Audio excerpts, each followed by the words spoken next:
Hey everybody, this is Pat Torpy from Mr. Big, and you're listening to Music Mania.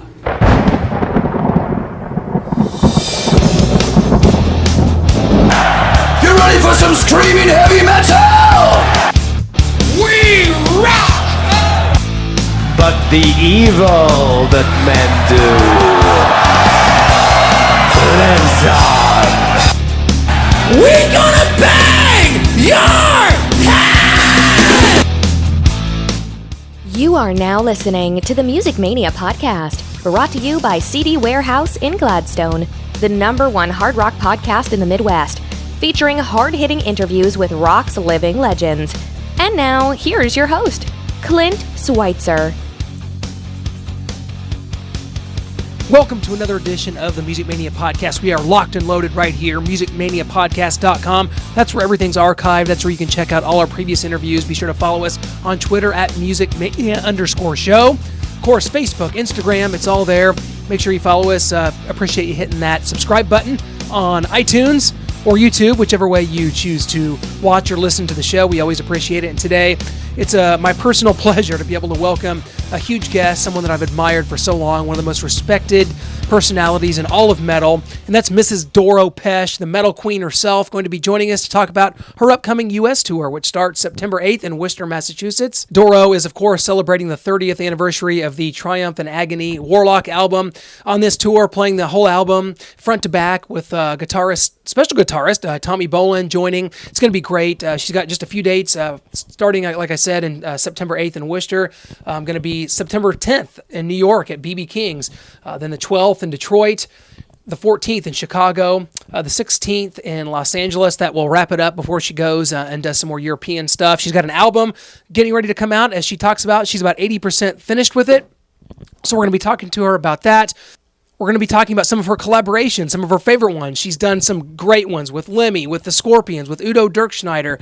She recently, it's been about a year now, she was given the Metal Goddess Award at the Las Vegas Hair Metal Awards, and just a huge honor. She's someone that I've admired for so long. She's just completely a sweetheart, one of the sweetest individuals I've ever talked to in any capacity. I mean, doing this for so long, doing these interviews, meeting so many people, Doro, really treated the interview like it meant something to her. It meant a whole lot to me. She'll never know how much it meant to me. And I can't wait to bring you to that, guys, because it's a true pleasure. It's someone that I've been a fan of since Warlock. Burning the Witches, all the way up to Triumph and Agony, probably their biggest album in the U.S., and then on into her solo career, which has gone on since the early 90s up until now. She is the metal queen, so respected. She's done so much with so many different people, and no one has a bad word to say about Doro, of course, coming from Dusseldorf, Germany. And so she's coming up here, and we're going to get into that in just a few moments, but make sure you go over to her website, doromusic.de. That's going to get you all the info on albums, on tours. She's got at Doro Music Official on Twitter, on Facebook. Please follow this woman. Just a true living legend in metal, and there's no doubt about that. So make sure you hit up one of those shows if you're near any of those cities, and you can get the full list of dates. I already mentioned it, but you can get the full dates on her website, doromusic.de. I'll tell you what, when we come back, we're going to be joined by the metal queen herself, Doro Pesch. If you miss the experience and atmosphere of an old-school record store, then visit CD Warehouse in Gladstone. Your one-stop shop for CDs, vinyl, t-shirts, and more. We just moved downstairs from our previous location, so visit us at 2504 Northeast 57th Terrace in Kansas City, Missouri, or call 816-455-2130. CD Warehouse, 22 years strong in North Kansas City, Missouri. And don't forget, we buy, sell, and trade. Yes, hi Clint, this is Doro. How are you doing? Doro, I am doing wonderful. How's it going today? What's going on with you? Good. Yeah, I'm still in Europe. We just finished the festivals, the summer festivals, and I'm heading over to the States in a couple of days, and I'm very excited to play the tour in the States and playing the whole Triumph and Agony album, and all is good. All is very good. Glad to hear that. Saw a lot of really cool footage, a lot of great pictures from the summer festivals, and you guys always are able to do that. You're able to do big ones like Whackin'. You've done that so many times before. What's that like for you to be able to go out there and play in front of these huge audiences? It just must be a kick for you even after all these years, Doro. Oh man, it's great. I love to play the huge festivals, and I love to play the small, sweaty, dirty clubs. It's like, when people are rocking out, then I'm a happy camper. It's like, it doesn't have to be that big, and sometimes small places you can see and hear everybody. You can feel their sweat. It's awesome too. So I just love to play. Big, small, every country, every club. It doesn't matter. And and then when the fans are excited, that's what I live for. So You're one of the best in the business. You're just one of the most professional. Yeah, I think that's what's great about you. And I think that me personally, I would love to come rock out, but I wouldn't want to get any of my sweat on you. I just wouldn't feel comfortable doing that. You're far too great for me to get any sweat on you. I just couldn't do it. Just be yourself. I'm used to a lot, so and my guitar player, who's now in our band again, Tommy Bowen, he's such a powerhouse, and he moves like crazy. He's always on the floor with his back and sweating, bleeding, and I love it. I think that is magic to me, actually, and I always hop on his shoulders, and so we are both like, dripping, sweaty, but it's so much fun, and these shows will definitely be wilder, and I just can't just like stand still and watch it. Definitely, get into it. I'm 100% sure about that. That's going to be great. And the U.S. tour starts again. It actually starts here September 8th in Worcester, Massachusetts, and yes. Close to Boston, and then the 10th in New York, B.B. King's, 10th of September, 12th in Detroit, the Token Lounge, September 14th, Chicago, Reggie's, and the last show is in L.A., the Whiskey A Go Go on the 16th of September. And if it all goes well, then we want to add more gigs on, maybe by the end of the year or beginning of next year. And I didn't know if people would be interested in hearing the whole Triumph and Agony album, but so far, the fans they're very into it, and it sounds really good. We have played already 2 festivals in Europe, and God, it went over so well. So I think it will sound awesome. Yeah.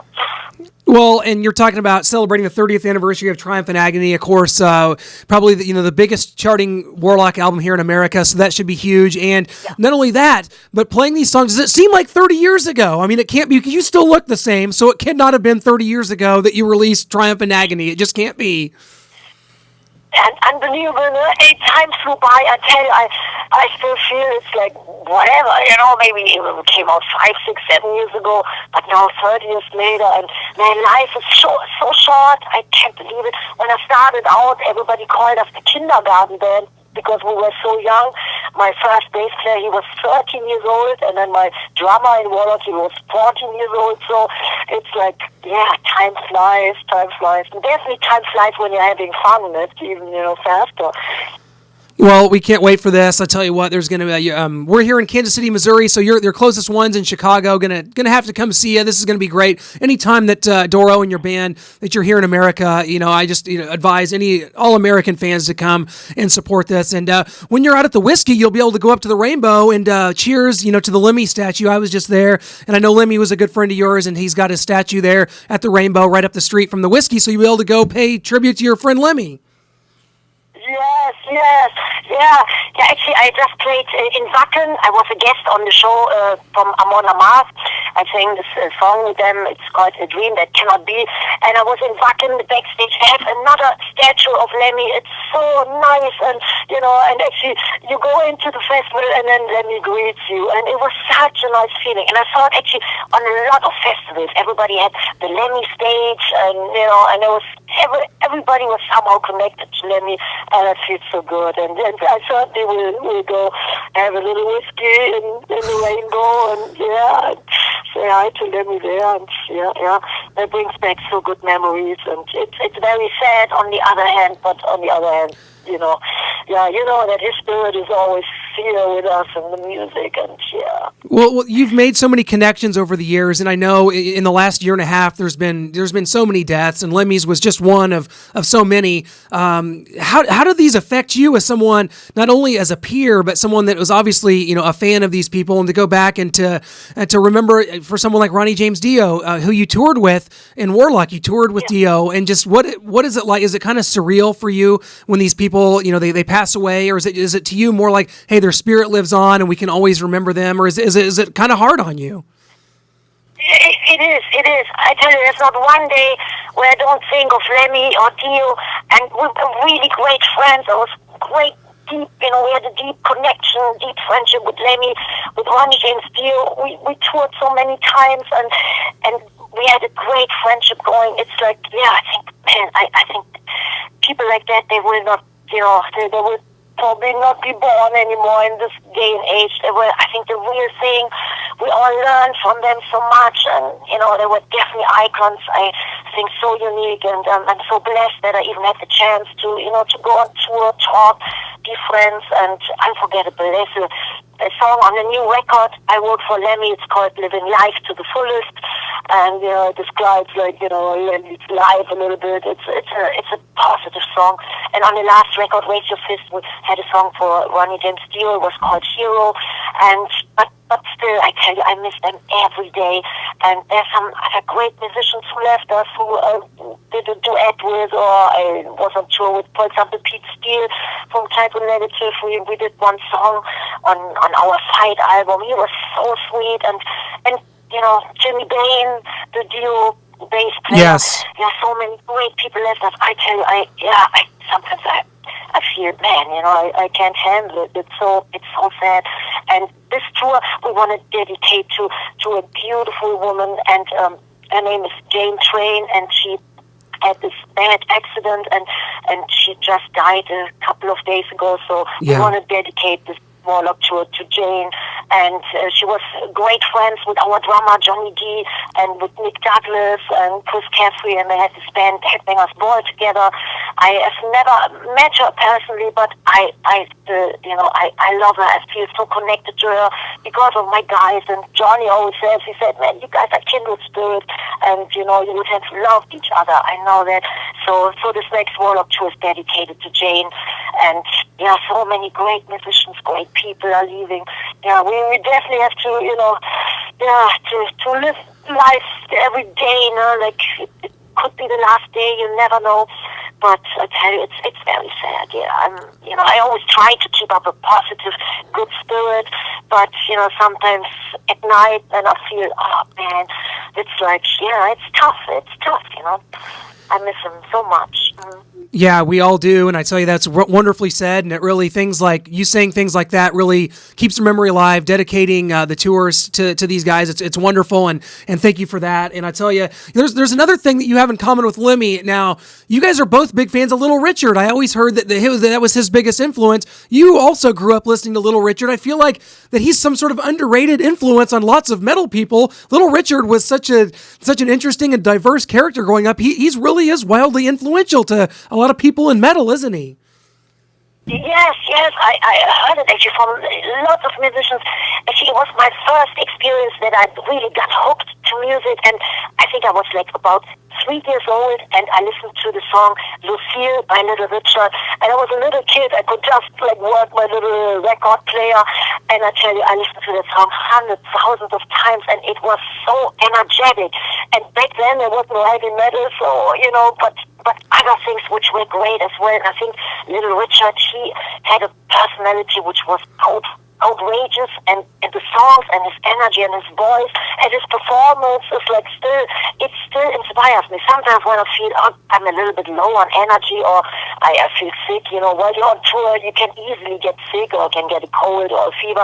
And sometimes, I put on, YouTube, and I listen to Lucille and I see him perform. It's always black and white, so it's so old, but it still inspires me. It's still so fresh, and energy is always energy is energy, even when it wasn't metal. But he's definitely somebody who you should check out. The same like Janis Joplin. I thought, man, she had so much soul and pain and passion in her voice. And I got to know her, honestly, when I first came to America. Before, I knew the name, but I didn't know so many songs. But then I came to New York, we did this Triumph and Agony album, and the producer, Joey Barron, he said, hey, do you know the songs of Janis Joplin? And he played me some videotapes, and I was blown away. And I thought, oh my God.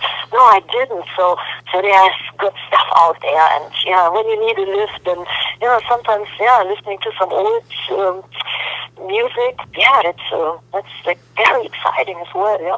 Well, you're one of the more respected personalities in all of metal, from men and women alike. But how special is it for you when you're able to meet young women or women that claim to be inspired by you? Because you know how you felt when you listened to Little Richard or to Janis Joplin. How do you feel when women specifically come up to you and talk about your influence to them? Oh man, it feels so nice when somebody says, hey, I got inspired by your song or by your video or whatever, I picked up an instrument or formed a band. It's very nice. It makes me feel so good. And then when you have the feeling you can give out something good, some good energy, that's great. It always motivates me too, that people care. And actually I had, I was so lucky to learn from the best and to tour with the best bands and musicians like Judas Priest, was Motorhead, Saxon, and I could work with Gene Simmons of Kiss, and I was definitely, having I learned a lot, and it's great when some young girls say, hey, I saw your whatever performance at Wacken or in a club, and when I say, man, I feel so inspired, I want to do it as well, I want to form a band. It's fantastic. It's wonderful, and I love it. And I'm always connected with young musicians or get demos, and then sometimes I try to help. I'm working in the Wacken Foundation. It's I do it in my free time, and they support young bands from all over the world. So I hear a lot of new artists and new bands, and it's so much fun. Reminds me on our first demos and first record, and I always try to support it. So if anybody wants to get support, just check out on the internet Wacken Foundation, and you get supported, and I think that's good. The only thing, it has to be metal. That's the only thing. Everything else doesn't matter. It's always up to taste. So whatever kind of metal it is, that doesn't matter as long as it is metal. Absolutely, that is so well said. And I know you're such a humble person, and you've always been just known as such a sweetheart of a person. You do this because you truly do love it, and you can just see that in your performances. But Doro, a year ago, you were honored at the Vegas Rocks Hair Metal Award. You were given the Metal Goddess Award. You were given that, I believe, by Klaus Meine of the Scorpions. I know it's you accepting this award. You're so humble, but it had to feel really good to be honored by your peers and the people in the metal community. I tell you, it was the highlight of my life. And wow.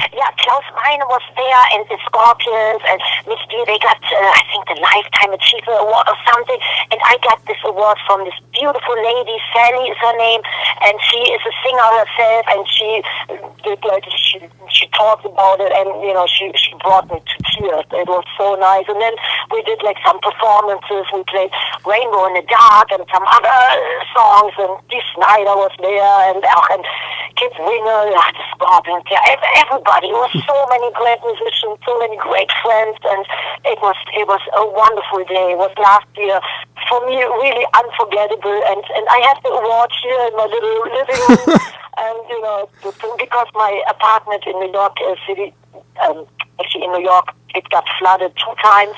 So so all this stuff, is in the ocean somewhere, and nothing was left but this award I got in Germany, so I still can look at it, and it makes me happy. It was awesome, and I thought about you this week, actually, because of the flooding going on down in Houston, the hurricane going on down there, and I remembered that back in 2011, you experienced the same thing. You had horrible flooding there in New York, and you lost your home. I mean, you can probably think about what these people are going through. I mean, it's just horrible.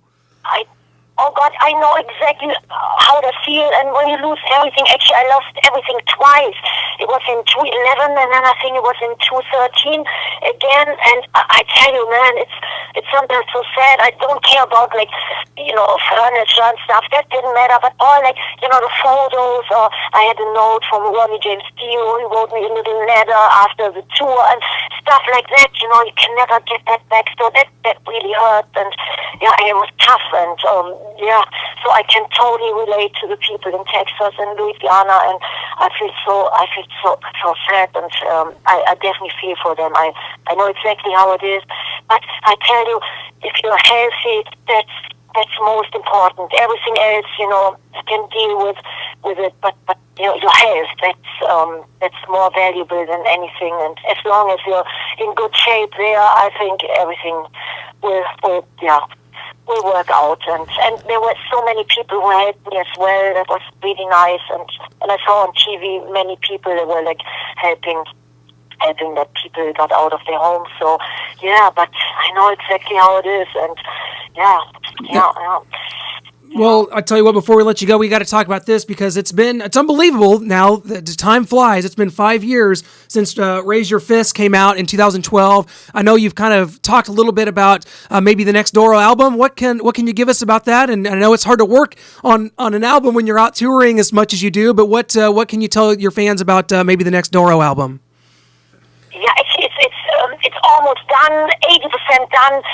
Great anthems are on, and some great guests, and many super fast hardcore songs, some feel good songs, some dark romantic ballads are on, and of course the songs for Lemmy, Living Life to the Fullest, is on, and we have about 25 songs, so I have to decide which songs will actually then make the record, but it's sounding good, and next year it will come out.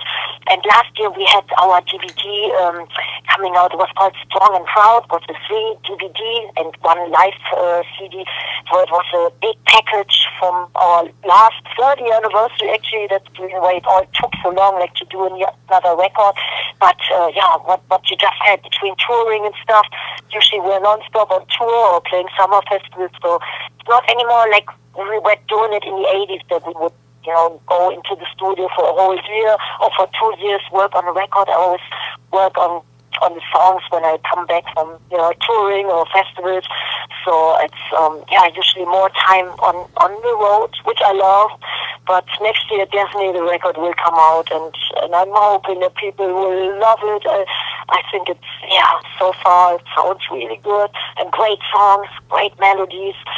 So yeah, excellent. And a little bit in the vein of Raise Your Fist record or Triumph and Agony, the whole spectrum between hard and fast anthems.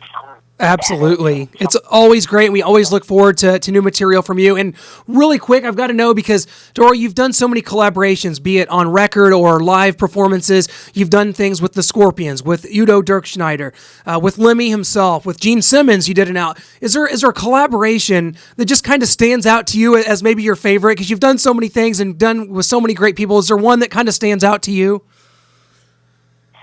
Oh, I tell you, since I was a big Kiss fan growing up, I mean, it was a dream come true when Gene Simmons was working with us on the record. Yeah. She wrote many songs for that record. It was unbelievable. It was unreal, and that was unbelievable. And I tell you, the many weeks we worked in the studio with Lemmy. We got so close, and day and night laughing and talking, and we did 3 songs together. First time was on our Calling the Wild album, and it was Love Me Forever, the Motorhead classic we re-recorded, and Alone Again. Lemmy wrote the song on an acoustic guitar. It was beautiful. And then the last song on our Raise Your Fist record, It Still Hurts. And I think I loved it because it was very sensitive, and Lemmy was a super intelligent, sensitive guy, and I think on the last song you can really hear it. So I spent so many weeks and nights with Lemmy in the studio, and that was awesome. So that was probably the longest time I've worked on a duet. And but all the other people like Udo Dirkschneider or Tarja Turunen or God, there were so many great collaborations. It was all great. The last one I did was with Amon Amarth. Yes. I sang on their record, The Dream That Cannot Be, on Yom's Viking. I love their record, and it's always so much fun to hop on stage with the guys of Amon Amarth. I think Johan is a great fronter, great singer, and so it's always special. I couldn't say, like who was, like the best. But Gene Simmons and Lemmy, that was definitely, was so meaningful to me. And God, and the longest, with Gene, I worked, I guess 8-9 months on that record. With Lemmy in the studio, we had so many weeks and went on tour together too. So and Lemmy, like he was, oh man, he was so amazing. And I never got the chance to do something in the studio with Ronnie James Dio. That would have been a dream. But we did on tour so many things. And the last gigs we did together in Florida, actually, he always brought me on stage for singing the encores together, and then I said, "Hey, Ronnie, I don't even know the lyrics." He said, "That doesn't matter." And then he put his arm around me, and then we sang the last 3 songs together. And, wow! It was wow. It was really wow. Yeah, and so many great memories. I tell you, all unique and special and sacred. Yeah. Well, Doro, you're a very special person, and thank you for everything you've done for hard rock and heavy metal. You're a true professional, and I want everybody to go. Your Twitter is @DoroOfficial, and also on Facebook @DoroOfficial. You can get all the tour dates. It starts September 8th, just next week, in Worcester, Massachusetts. Doro, I can't wait to come see you. You are a true professional. I can't thank you for everything you've done and for joining us. You're just so sweet with your time. Good luck traveling over here to America. Safe travels, and we hope to catch you out on the road, okay? Thank you so much. Yes, thank you so much for having me, and he was so nice and kind to me. I appreciate it, and I wish everybody the best out there, and keep on rocking, and I'll see you at one of these shows, and I'm very excited, and all the best. So. You can count on it, Doro. Thanks so much. Take care, and we'll catch up soon, okay? Okay, perfect. Thank you so much. All the best, and have a good rest of the day. Thanks, you too. Bye. Bye-bye. To say that it was an honor does not do the word justice, because getting to talk with Doro, having her, I mean, just what a sweetheart of a person. And that's just the truth. I mean, she really is genuine. She really has a passion for this, for the business, for heavy metal music. She really does. Everything she does, she bleeds it. I mean, let's face it. Doro's someone that, I believe doesn't have any children. She's devoted her life to this and really reaping the benefits of it. You just want to see her get the support in America that she gets on some of the bigger European festivals, and when she tours over there, always a huge reception for her. And I hope, like she said, she doesn't mind playing in front of the big crowds or the small, sweaty clubs here in America. So get out, support her, support this band, support what she does, because she is everything right with hard rock and heavy metal. You talk about metal being a true connection from the artist to the fans, and how so many fans and how loyal they are. This is the ultimate example of that, because Doro is loyal to her fans, to the people she cares about, the people that care about her. That's really what matters, and I cannot thank her enough. It means so much to me, because that's why I do this podcast, not to sit here and spew my thoughts on my favorite 10 heavy metal albums or favorite singers or bass players, to talk to these people, to get their stories, to connect with them, and hopefully to catch up down the road whenever they perform near me. I always like to get out and review their shows, to meet them. It's a huge pleasure. It's why I do this. So we want to thank you for joining us. Music Mania Podcast. I'll tell you what, our hottest seasons are probably March through September or so, and we're going to forge ahead. Up in a couple weeks, we have an unbelievable guest coming up in just a couple weeks, and I can't believe it. This is mostly a hard rock show dedicated to music from, let's say, the 70s through early 90s, from hard rock music. But guess what? Coming up in just a few weeks, the weekend of September 19th, I believe, Tommy James and the Shondells joining me. Going to talk about all the hits that Tommy James has. You talk about Crimson and Clover, to Mony Mony, to Hanky Panky, one of the true living legends in music, one of the, forged from the foundation of rock and roll, from the Little Richards, from Elvis, from Dion and the Belmonts, going into what Tommy James was able to do. The legendary voice, legendary performer that's coming up. We appreciate you for everything you guys do, listening, the feedback on Twitter and on Facebook. Keep leaving it. Keep letting us know who you want to have on, and we'll keep doing it, guys. Thank you so much. From Clint Switzer, Music Mania Podcast, out.